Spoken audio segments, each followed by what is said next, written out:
فرش التراب يضمني.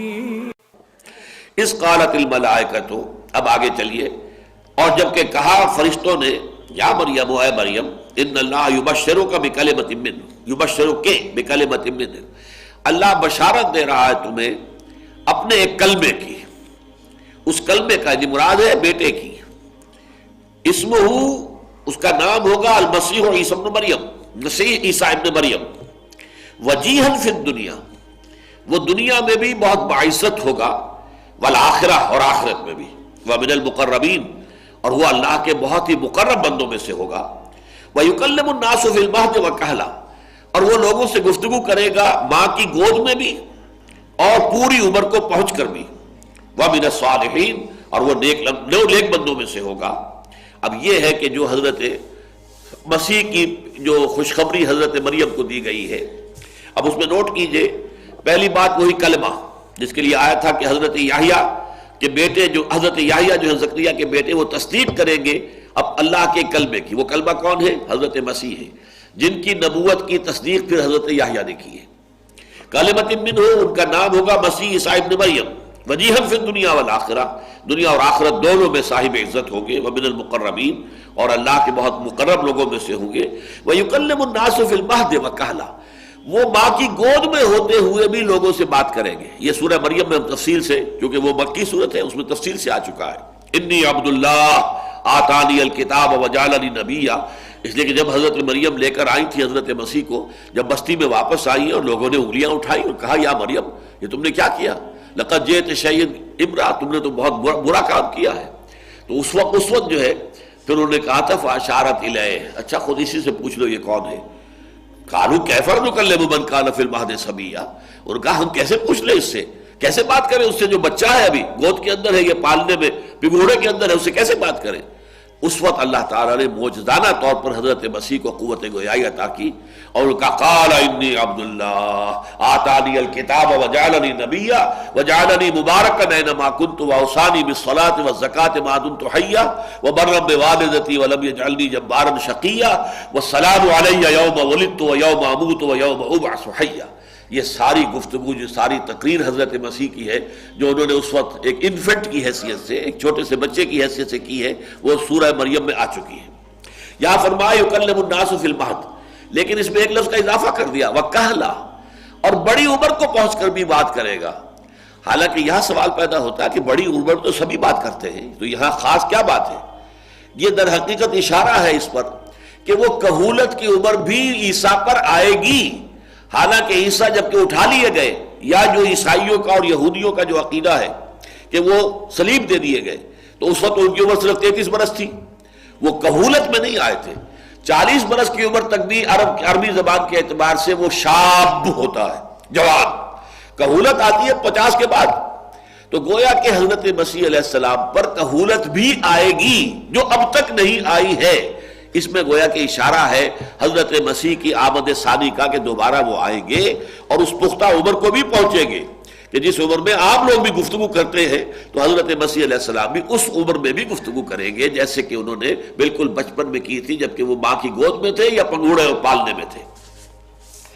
قالت رب انا یکون لی ولد، وہی بات انہوں نے کہی، کہا حضرت مریم نے کہ پروردگار میرے ہاں کیسے بیٹا ہو جائے گا، ولم یمسسنی بشر، مجھے تو کسی مرد نے، کسی انسان نے چھوا تک نہیں ہے۔ اور سورہ مریم میں آتا ہے وَلَمْ أَكُ بَغِيًّا، میں کوئی بدکار عورت نہیں ہوں، میرے ہاں جو ہے میری شادی نہیں ہوئی ہے، میرے شوہر نے مجھے چھوا تک نہیں ہے، میرے اولاد کیسے ہو جائے گی؟ قَالَ كَذَلِكَ اللَّهُ يَخْلُقُ مَا يَشَاءُ، وہی جواب انہیں دیا گیا، بالکل اسی طرح ہوگا، اور اللہ تعالیٰ پیدا کرتا ہے جو چاہتا ہے۔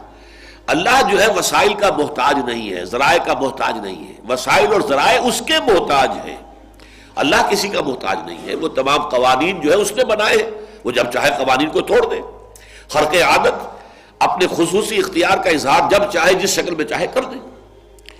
اذا قضى امرا فانما يقول له كن فيكون، وہ تو جب کوئی چیز کا فیصلہ کر لیتا ہے تو بس وہ کہتا ہے کن فیکون، اور وہ ہو جاتی ہے۔ یہی کلمہ کن ہے جس نے کہ حضرت مسیح علیہ السلام کی ولادت کے ضمن میں جو باپ کا حصہ ہے وہ ادا کیا ہے۔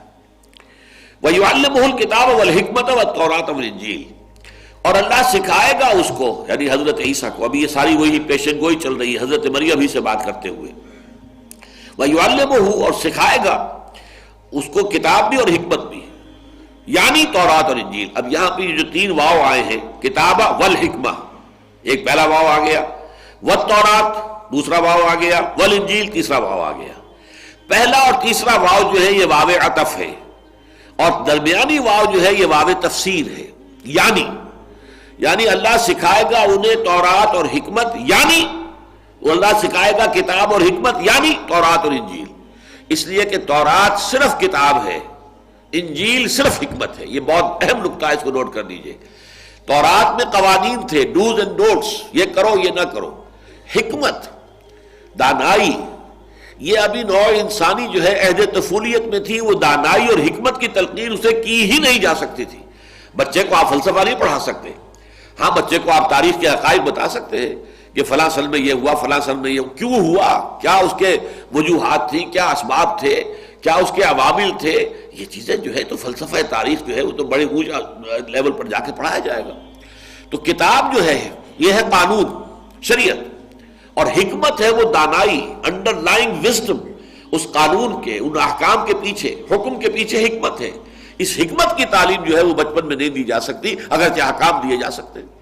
لہذا نوع انسانی کے عہد طفولیت میں کتاب تورات دی گئی جس میں احکام تھے، دی 10 کمانڈمنٹس، لفظ ہی اس کے لیے مشہور یہ ہے، احکام عشرہ، دی 10 کمانڈمنٹس۔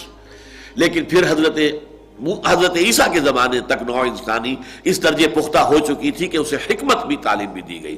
تو یہ یعلمہ الکتاب والحکمہ، اللہ اسے سکھائے گا کتاب یعنی قانون بھی، اور حکمت دانائی بھی، یعنی والتورات والانجیل، یعنی تورات بھی اور انجیل بھی۔ تورات تو پہلے سے موجود ہوگی، اللہ تعالیٰ اس کی تعلیم اسے دے دے گا، اور انجیل اسے عطا فرمائے گا۔ وَرَسُولًا إِلَىٰ بَنِي اسرائیل، اب یہاں یہ نوٹ کرنے کے قابل ہے بات، وہ ہوگا ایک رسول بنی اسرائیل کی طرف۔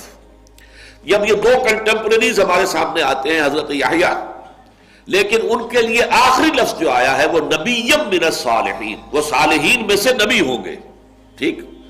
حضرت عیسیٰ کے بارے میں آ رہا رسولاً الی بنی اسرائیل، وہ رسول ہوں گے بنی اسرائیل کی طرف۔ یہ فرق ہے ان دونوں شخصیتوں کے مابین۔